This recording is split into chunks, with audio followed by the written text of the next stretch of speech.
بقیہ کارروائی کو آگے بڑھانا چاہوں گا۔ وہ بات یہ ہے کہ عالمی اسٹیبلشمنٹ، عالمی قوتیں ایک عرصہ سے دینی مدارس کو اپنے کنٹرول میں لینے پر تلی بیٹھی۔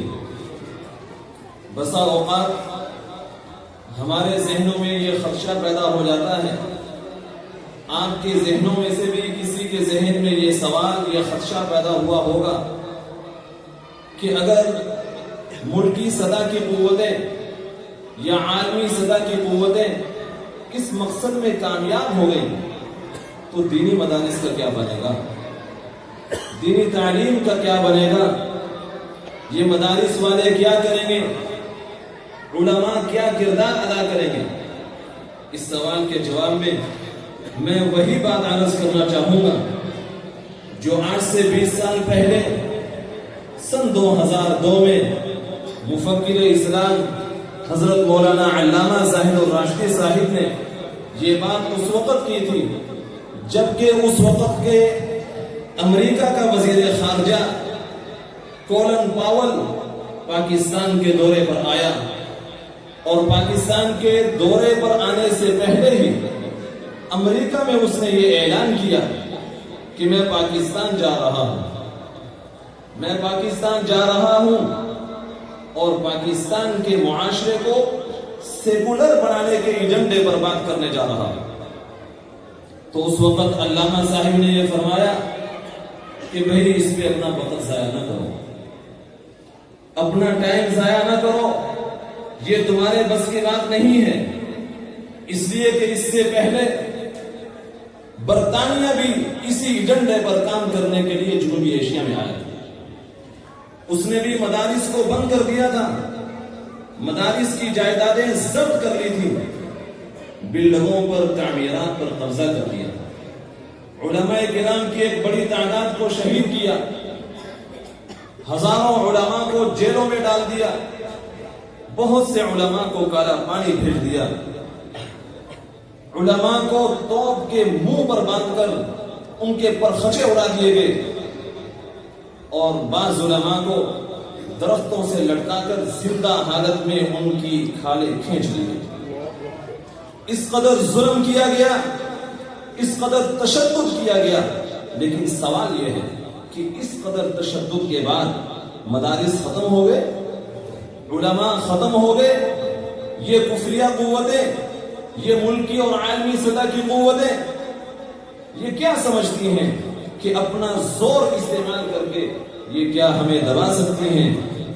ملکی سطح کی قوتیں ہوں یا عالمی سطح کی قوتیں ہوں، یہ کبھی بھی مدارس کے آزادانہ کردار کو ختم نہیں کر سکتے، اس لیے کہ ان دینی مدارس میں قرآن و سنت کی تعلیم دی جاتی ہے، اور قرآن و سنت کی حفاظت کی ذمہ داری اللہ تعالیٰ نے دی۔ میرا ایمان ہے، آپ کا ایمان ہے کہ جس طرح اللہ تعالیٰ قرآن پاک کی حفاظت قیامت تک فرمائیں گے، اسی طرح اس قرآن پاک کی حفاظت کے جو ذرائع ہیں، اسباب ہیں، وسائل ہیں، مساجد کی شکل میں، مدارس کی شکل میں، ان کی بھی اللہ تعالیٰ حفاظت فرمائے گا۔ آزمائشیں آتی ہیں، مشکلات آتی ہیں، تکلیفیں آتی ہیں، لیکن وقت کے ساتھ گزر جاتی ہیں، اس لیے ہمیں پریشان ہونے کی ضرورت نہیں، صرف استقامت کا مظاہرہ کرنے کی ضرورت ہے۔ اللہ سے دعا ہے کہ اللہ تعالیٰ ہمیں مدارس کے ساتھ وابستہ رکھے، استقامت کی توفیق عطا فرمائے۔ اب میں دعوت خطاب دیتا ہوں اپنے چچا محترم حضرت مولانا مفتی محمود الحسن صاحب کو، جو کہ جامعہ فروغیہ ڈسکا کے محتمم ہیں۔ اللہ تعالیٰ نے ان کو بڑی ہی علمی صلاحیتوں سے نوازا ہے، اللہ تعالیٰ ہمیں ان کی قدر کرنے کی توفیق عطا فرمائے۔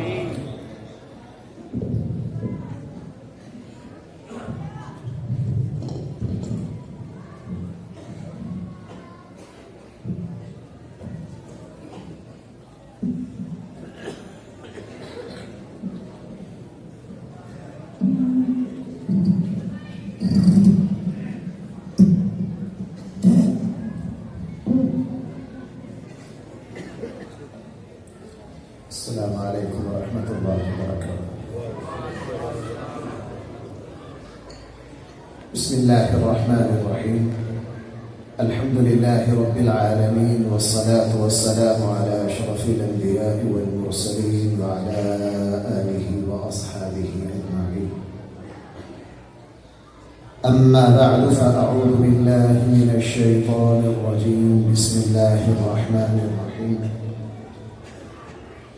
والذين آمنوا واتبعتهم ذريتهم بإيمان ألحقنا بهم ذريتهم وما ألتناهم من عملهم من شيء.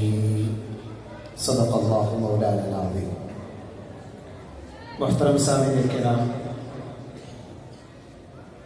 یہ مدرسہ ہمارے اس بستی کے بزرگوں کا صدقہ جاریہ ہے. اسی طرح جو بچے آج فارغ ہو رہے ہیں، قرآن کریم حفظ مکمل کر کے آج اپنی سند لیں گے، یہ بچے بھی اپنے والدین کا صدقہ جاریہ ہے. صدقہ جاریہ کسے کہتے ہیں؟ صدقہ جاریہ کا اردو میں ترجمہ ہم کر سکتے ہیں جاری ثواب، مسلسل چلنے والا ثواب. جس طرح کاروبار میں ہر انسان کی یہ خواہش ہے کہ میرا کاروبار ایسا چلے جو میری اولاد اور آگے آنے والی میری نسل کے لیے کافی ہو. ہر انسان کی یہ فطرت ہے جو مکان میں خریدوں میرے بعد میرے اولاد کے کام آئے، جو کارخانہ میں لگا رہا ہوں، جو فیکٹری میں بنا رہا ہوں، یہ میرے آنے والی نسل کے کام آئے. یہ انسان کا فطری جذبہ ہے. اسی لیے اسلام میں سب سے زیادہ فضیلت جس کاروبار کی بیان کی گئی وہ تجارت ہے.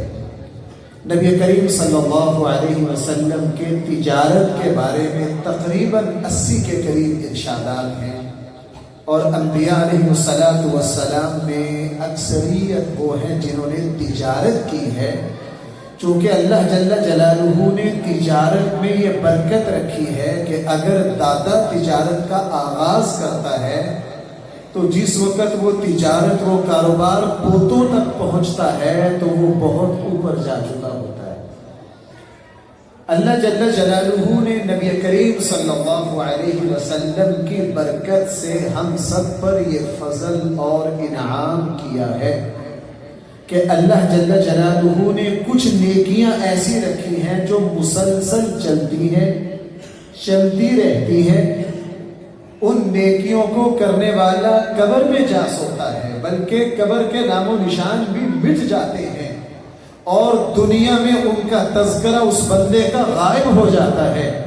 لیکن اللہ جل جلالہ اپنے اس بندے سے کچھ نیکیاں ایسی کروا دیتے ہیں جو مسلسل چلتی رہتی ہیں، اور ان نیکیوں کی وجہ سے ٹھنڈی ہوائیں ان کی قبر تک جاتی رہتی ہیں. بالکل یہ جو مدرسہ ہے اور تمام مدارس، یہ بھی ان نیکیوں میں سے ہیں. ہمارے جن بزرگوں نے بنایا وہ کب سے دنیا سے چلے گئے ہیں. یہ اللہ اس کے رسول کی بات ہے، اس لیے ہم قسم کھا سکتے ہیں، اللہ کی قسم. اس وقت ہم جو یہاں بیٹھے ہیں اور اللہ اس کے رسول کو یاد کر رہے ہیں، اس کے اجر کا ایک حصہ وہ ہے جو ہمارے اس قصبے کے ان بزرگوں کو جا رہا ہے جن کو آج کے اکثر بچے نہیں جانتے. اس لیے صدقہ جاریہ یہ اللہ جل جلالہ کی عطاؤں میں سے ایک عطا ہے. اللہ جل جلالہ اپنے بندوں میں سے جس پر خاص فضل فرماتے ہیں اس سے کچھ ایسی نیکیاں کروا دیتے ہیں جو مسلسل چلتی رہتی ہیں. اور اسی سے ملتا جلتا ایک لفظ بولا جاتا ہے ایصال ثواب، ثواب پہنچانا. یہ بھی اللہ جل جلالہ کی ایک خاص رحمت ہے نبی کریم صلی اللہ علیہ وسلم کی امت پر کہ ایک مسلمان نیکی کر کے اس کا ثواب دوسرے مسلمان کو پہنچا سکتا ہے. یہ جو قرآن کریم کی آیت میں نے تلاوت کی ہے، قرآن کریم کی اس آیت کا مطلب یہ ہے کل قیامت والے دن جب سارے ایمان والے جنت میں چلے جائیں گے وہاں ماں باپ اللہ سے یہ درخواست کریں گے کہ اے ہمارے رب، ہم جنت میں تو آ گئے ہیں، آپ کا ہم پر بہت بڑا فضل ہے، لیکن ہماری اولاد ہمارے ساتھ نہیں ہے۔ اولاد اللہ جل جلالہ نے انسان کی ایسی کمزوری بنائی ہے، جس وقت بھی اللہ تعالیٰ ماں باپ کو کوئی نعمت دیتا ہے، ان کی تمنا ہوتی ہے ہم اپنی اس نعمت میں اپنے بچوں کو بھی شامل کریں۔ اللہ تعالیٰ نے ماں باپ کی فطرت ایسی بنائی، تو جنت میں جا کے ماں باپ یہ کہیں گے اے ہمارے اللہ، ہم جنت میں آ گئے ہیں لیکن ہماری اولاد ہمارے ساتھ نہیں ہے۔ فرشتے ان کو یہ جواب دیں گے کہ آپ کی اولاد ہے تو جنت میں، لیکن ان کے نیک عمل تم جیسے نہیں ہیں، وہ ہیں جنت میں لیکن جنت کے نیچے والے درجوں میں ہیں، چونکہ ان کی نیکیاں کم ہیں، وہ آپ کے درجے تک نہیں پہنچ سکے۔ یہ ماں باپ اللہ کی بارگاہ میں عرض کریں گے اے میرے اللہ، ہمیں تو اس جنت کا مزہ نہیں ہے جس میں ہمارے ساتھ ہماری اولاد نہیں ہے، ہمیں تو ایسی جنت کا مزہ نہیں ہے جس میں ہماری اولاد ہمارے ساتھ نہیں ہے۔ اللہ جل جلالہ کی طرف سے پھر حکم ہوگا کہ تمہاری اولاد کی نیکیاں ایسی نہیں ہیں کہ وہ تم تک پہنچ سکے، لیکن ہم اپنے انعام اور مہربانی کی وجہ سے تمہاری اولاد کو بھی وہی درجہ دے رہے ہیں جو ہم نے تمہیں عطا کیا ہے۔ اس میں قرآن کریم نے ارشاد فرمایا والذین آمنوا، جو لوگ ایمان لائے، واتبعتہم ذریتہم بإیمان، ان کی وہ اولاد جو ایمان لانے میں اپنے ماں باپ کے پیچھے چلی، الحقنا، ہم اس اولاد کو بھی ان کے ماں باپ کے والے ہی درجے دے دیں گے اور ان کے ماں باپ کی نیکیوں میں سے کسی طرح کی کمی نہیں کریں گے۔ اس لیے یہ جو مدارس دینیہ ہے، مجھے یوں لگتا ہے کہ یہ اس وقت کا مسلمانوں میں سب سے بڑا صدقہ جاریہ ہے۔ اس کے بنانے والے دنیا سے چلے گئے ہیں، لیکن ان کا اجر مسلسل ان کے نامہ اعمال میں جا رہا ہے۔ اور بھائی یہ جو صدقہ جاریہ ہے، یہ ایک ایسی نعمت ہے، ہمارے آقا صلی اللہ علیہ وسلم نے اس خواہش کا اظہار کیا۔ حالانکہ انبیاء علیہ السلام بخشائے ہیں، بلکہ جنت حرام ہے نبیوں پر بھی، عام مومنین پر بھی، جب تک نبی کریم صلی اللہ علیہ وسلم جنت میں نہ چلے جائیں۔ اس کے باوجود نبی کریم صلی اللہ علیہ وسلم نے حضرت علی المرتضیٰ سے فرمایا کہ علی، میرے بعد تم میرے لیے قربانی کیا کرنا ہے، میرے بعد تم میرے لیے کیا کیا کرنا۔ اور حضرت علی کا ساری زندگی معمول رہا قربانی کرتے اور یہ کہتے اے اللہ، یہ ایک قربانی میری ہے اور دوسری قربانی میں اپنے آقا کے لیے کر رہا ہوں، اے میرے اللہ اس کا ثواب میرے آقا صلی اللہ علیہ وسلم کو پہنچا دیجیے۔ حضرت عبداللہ بن عمر رضی اللہ عنہ اکثر بیت اللہ کا طواف کرتے اور طواف کر کے اس کا ثواب نبی کریم صلی اللہ علیہ وسلم کو پہنچا دیتے، اور ساتھ یہ کہتے کہ مجھے میرے حبیب نے یہ کہا تھا کہ عبداللہ تو میرے لیے طواف کیا تھا، تو میرے لیے کیا کیا کر۔ جب نبی کریم صلی اللہ علیہ وسلم کی یہ تمنا ہے، یہ حسرت ہے، اسی لیے تو نبی کریم صلی اللہ علیہ وسلم نے کیا فرمایا، قرآن کریم نے بھی حکم دیا اور حضور علیہ السلام نے خاص تعلق سے اپنے بعض صحابہ کو تاکید سے حکم دیا کہ تم میرے لیے درود و سلام پڑھا کرو، میرے لیے کیا کیا کرو، درود و سلام۔ تو بھائی صدقہ جاریہ ایک نعمت ہے، اور ہم میں سے ہر کسی کو اپنی زندگی میں کوئی نہ کوئی اپنا صدقہ جاریہ پیدا کرنے کی کوشش کرنی ہے، اور اپنی اولاد کو نیکی کی طرف لانا ہے، تاکہ ہمارے مرنے کے بعد ہماری اولاد اپنی نیکیاں ہمیں بھیجتی رہے۔ اس وقت ہمارے یہاں بہت سے لوگ ایسے ہیں جو اس کا انکار کرتے ہیں، وہ کہتے ہیں جی ایک بندہ نیکی کر کے اس کا اجر و ثواب دوسرے کو نہیں پہنچا سکتا۔ ہمارے یہاں جاوید غامدی جیسے اس طرح کے بہت سے لوگ ہیں، وہ کہتے ہیں ایک بندے، اگر کوئی بندہ کوئی کوشش کرتا ہے، نیکی کرتا ہے، اس کا اجر و ثواب دوسرے بندے کو نہیں پہنچایا جا سکتا۔ یہ بات بالکل غلط ہے، یہ بالکل غلط ہے۔ وہ سورہ نجم کی ایک آیت ہے، تقریباً منکرین عیسیٰ علیہ السلام اسی آیت کو پیش کرتے ہیں۔ قرآن کریم نے ارشاد فرمایا وَأَن لَيْسَ لِلْإِنسَانِ إِلَّا مَا سَعَى وَأَنَّ سَعْيَهُ سَوْفَ يُرَىٰ۔ آدمی کے لیے وہی ہے جو وہ خود کوشش کرے۔ ایک آدمی کی ذمہ داری دوسرے پر نہیں ڈالی جا سکتی۔ وہ قرآن کی اس آیت کو پڑھ کے کہتے ہیں جناب ایک بندے کی نیکی دوسرے کو فائدہ نہیں دے سکتی، ایک بندہ نیک عمل کر کے دوسرے کو اس کا ثواب نہیں پہنچا سکتا۔ حالانکہ یہ بات بالکل غلط ہے۔ اس آیت کا سیاق و سباق یہ ہے کہ ایک مرتبہ ولید بن مغیرہ مکہ کے بڑے سرداروں میں سے تھا۔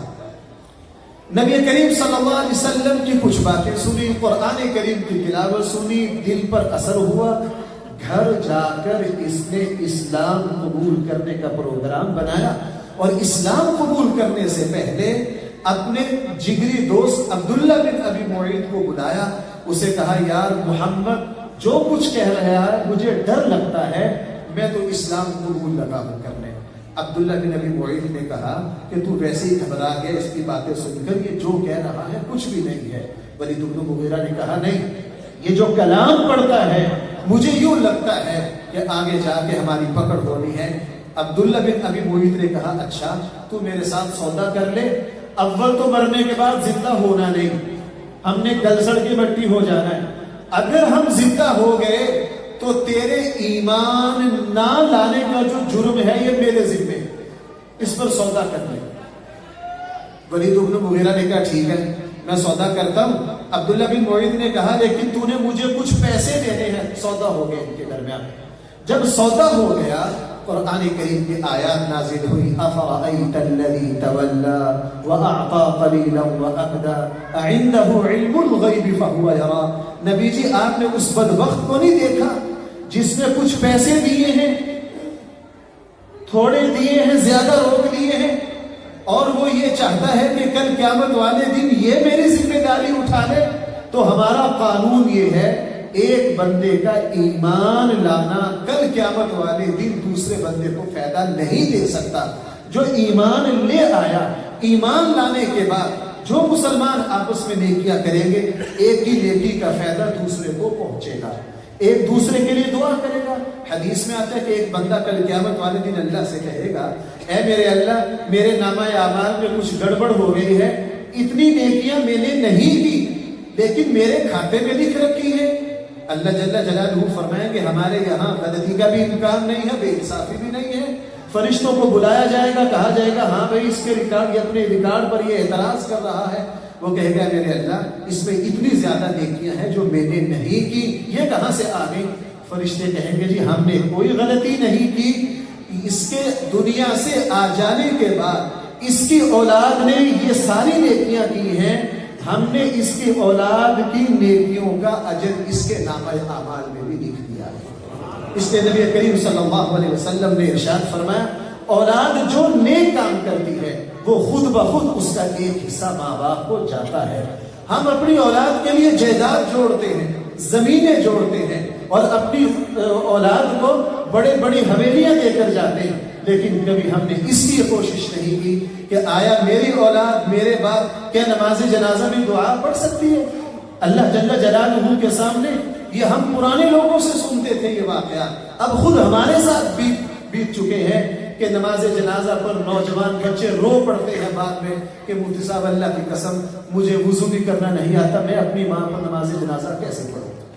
اس لیے اولاد جو نیکی کرے گی ماں باپ کو اس کا اجر جائے گا۔ ہمارے یہاں جس طرح جب ہم موبائل پر کال کرتے ہیں، جس وقت ہم موبائل پہ کوئی کال کرتے ہیں ہمیں کمپنی کو یہ نہیں کہنا پڑتا کہ میں نے 5 منٹ کی بات کی ہے آپ اس کے پیسے کاٹ لیجئے۔ کمپنی والے کہتے ہیں جناب ہمارا کمپیوٹر لگا ہوا ہے، جیسے ہی آپ کی کال مکمل ہوگی ہم خود بخود پیسے کاٹ لیں گے، لیکن پیسے کاٹتے ہیں اللہ جل جلالہ نے بھی ایک روحانی کمپیوٹر لگا رکھا ہے۔ اولاد جس وقت کوئی نیکی کرتی ہے خود بخود اس کا اجر والدین کے نامہ اعمال میں جاتا ہے، اولاد کو بھی ملتا ہے۔ اس لیے یہ مدرسہ جو ہے بھائی یہ صدقہ جاریہ ہے، اس کا ثواب ہمارے بزرگوں کو پہنچ رہا ہے۔ ایصال ثواب کے اعتبار سے ایک بات یہ اللہ تعالیٰ کی بہت بڑی رحمت ہے۔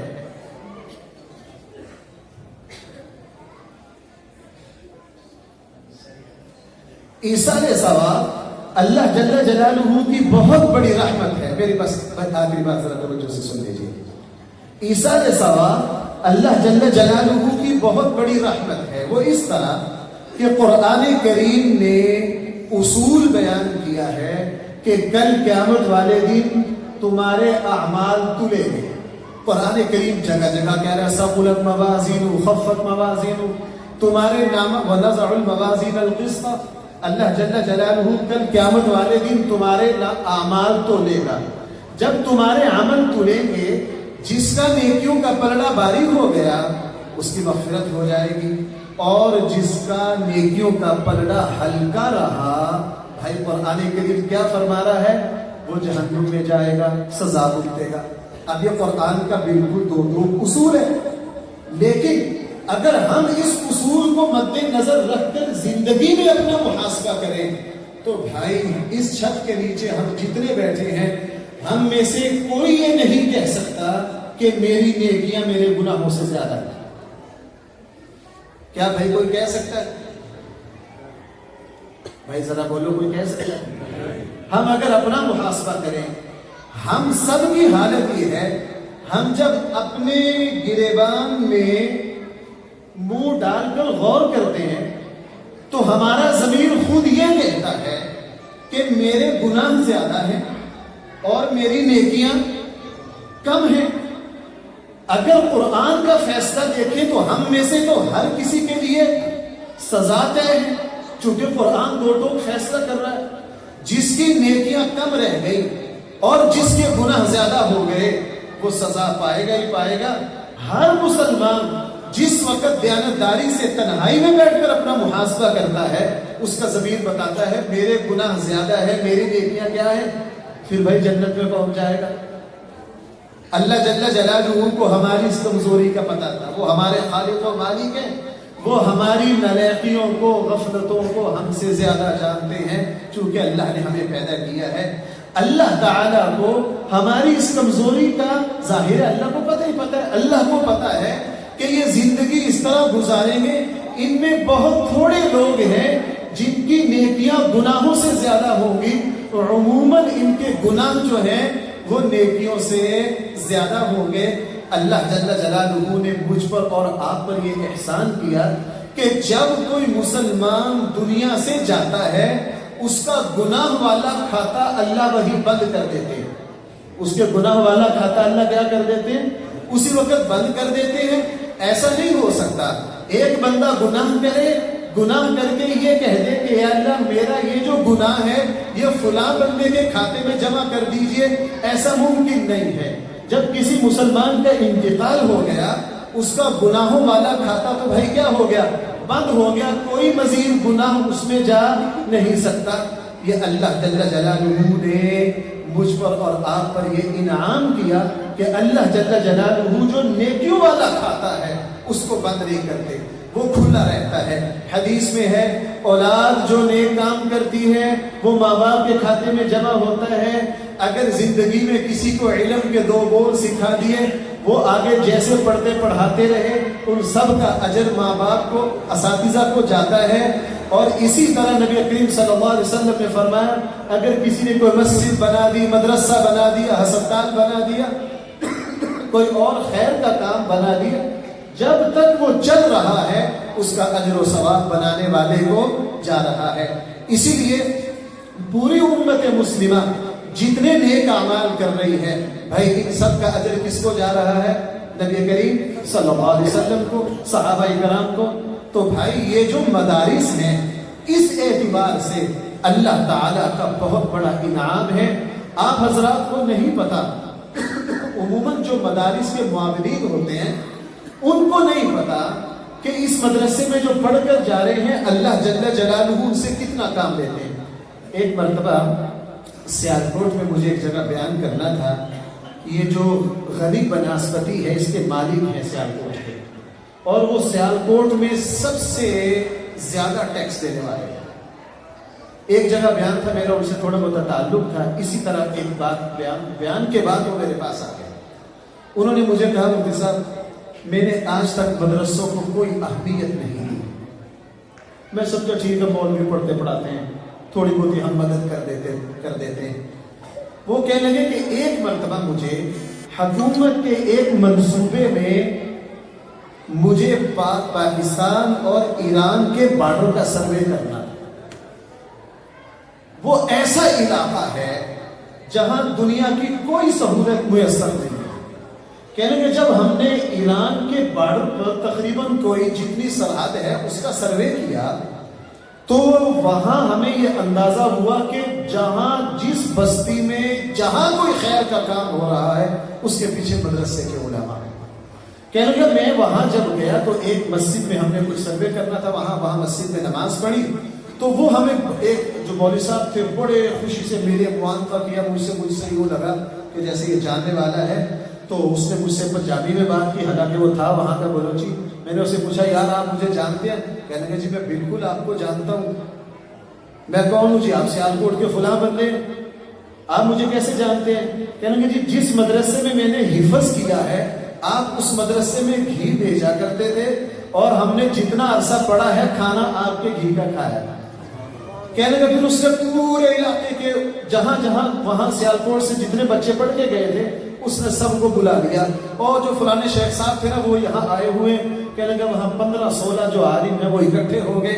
کہنے لگے مجھے اتنی خوشی ہوئی, مجھے یہ بتاتے ہوئے کہ آنکھوں سے آنسو آ گئے. کہنے لگے مجھے اتنی خوشی ہوئی اس دن مجھے مدرسے کی قدر معلوم ہوئی کہ ہم نے تو ویسے خیرات سمجھ کے مدرسے کو کچھ دیا تھا, لیکن یہاں ایسے کمال کے لوگ پیدا ہو رہے ہیں ان صحراؤں اور جنگلوں میں جہاں نہ کوئی پروفیسر آئے, جہاں نہ کوئی ڈاکٹر آئے, نہ کوئی یونیورسٹی کا فارغ آئے. یہاں مدرسے کے فقراء جو ہیں اس پورے بارڈر کے مسلمانوں کے دین اور ایمان کی حفاظت کر رہے ہیں. اس لیے بھائیوں یہ مدرسے سادہ سودہ دیکھنے میں ہیں لیکن اللہ کی قسم یہ اتنا بڑا صدقہ جاریہ ہے. ہمیں مرنے کے بعد اندازہ ہوگا کہ ان مدرسوں سے ہمیں کتنا ثواب پہنچ رہا ہے.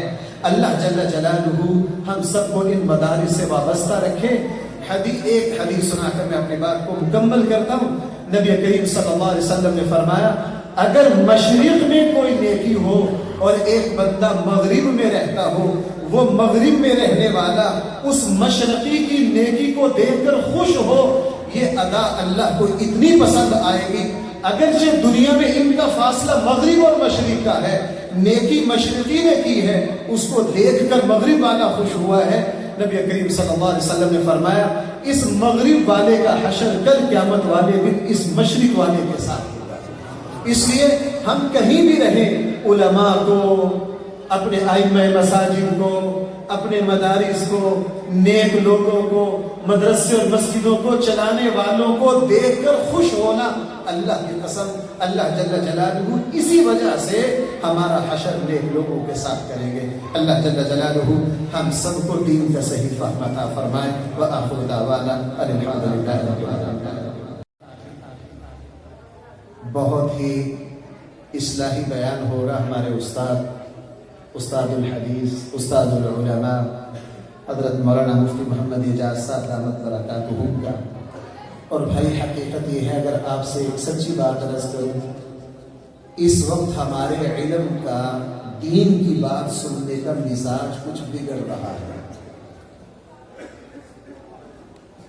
ہم ترنم کو, اور اب صورتحال یہ ہو گئی ہے کہ ہمارے پروگراموں کے جو سٹیج ہیں وہ اداکاروں کے بنتے جا رہے ہیں. ہمارا علمی معیار اتنا گر گیا ہے کہ کوئی علمی بات اگر سنے تو اکثر ہمیں نیند آنے لگ جاتی ہے. حالانکہ ہمارے آقا صلی اللہ علیہ وسلم کے خطاب تقریر کے بارے میں صحابہ اکرام یہ فرماتے ہیں کہ ہم جب اللہ کے حبیب کا کوئی واعظ سن کر اٹھتے تھے ہمیں یوں لگتا تھا جیسے اللہ کے نبی دنیا سے رخصت ہو رہے ہیں یا ہمیں رخصت کر رہے ہیں. اس درد سے اللہ کے نبی ہمیں نصیحت کیا کرتے ہیں. اور ہمارے اس قوم کا مزاج الحمدللہ بھی قدرے بہتر ہے. ہم ادھر ادھر جاتے ہیں, ہمارے اس قوم کا مزاج, اس قوم میں ہمارے والد گرامی یا ایسے نیک لوگ یہاں رہے ہیں, انہوں نے یہاں کا مزاج الحمدللہ ایسا بنایا ہے جس کے اب تک کچھ آثار باقی ہیں کہ ہم واعظ و نصیحت سن لیتے ہیں. میری آپ سے گزارش ہے ایسے علماء کی مجلس پہ بیٹھنا, ایسے اللہ والوں کی بات سننا جس سے انسان کو نصیحت ملے، عبرت حاصل ہو، اور انسان کے سامنے اس کی قبر آئے، اس کی موت آئے۔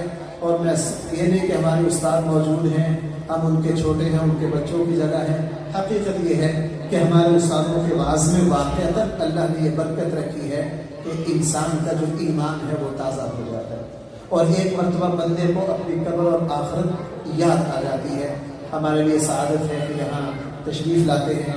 میں اپنے برادر مکرم حضرت مولانا حضرت حافظ محمد اسماعیل صاحب اور حضرت مولانا مفتی زین العابدین صاحب اور یہاں کے اساتذہ اور ہمارے استاد اور بزرگ حضرت مولانا قاری محمد یعقوب صاحب اور حضرت مولانا قاری محمد جمیل صاحب، یہاں کے تمام بزرگوں کی طرف سے میں استادوں کا شکریہ بھی ادا کرتا ہوں، اور استادوں کی خدمت میں درخواست کرتا ہوں کہ تشریف لائیں اور اپنی قیمتی نصیحتوں سے ہم سب کو مستفید فرمائیں۔ استاذ العلماء، استاد الحدیث حضرت مولانا مفتی محمد اعجاز صاحب دامت برکاتہ۔